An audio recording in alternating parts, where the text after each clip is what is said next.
अहिले यही गिलास हालिदिन्छु अनि म कसरी प्रेग्नेन्ट हुन्छु बेतो खाएन मेरो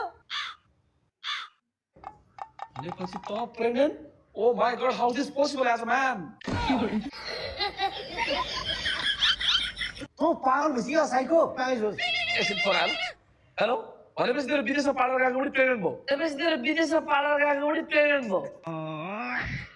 होइन के साइको मेरो नेपालमा भएको बुढी प्रेग्नेन्ट भएको बढी नबोल बुझिस् आयो अरे के कन्फ्युजन भयो यार भनेपछि त म पार्लर जाने हिँडेको म किन पार्लर जाने डिप्रेसन यो पार्लर हिँडेको म हिजो विदेशबाट आएँ अनि तिमीले किन जानु लाग्यो पार्लर जानु मलाई किन 2 लाख चाहियो के यो त साइको भइसकेछ भने पैसा धेरै कमाएर साइको भएर के ल पैसा डन्डा कमाएर बिल दि त बिल अझ पैसा हेर नि त्यत्रो लाउला कारबार गर्ने मान्छेसँग पैसा हुँदैन खासमा त्यो लिएर पनि पैसा हेर नि अनि ऋणको पैसा हो सावरले फोन गरेर सबै ऋणको पैसा हो सावरले फोन गरेर सबै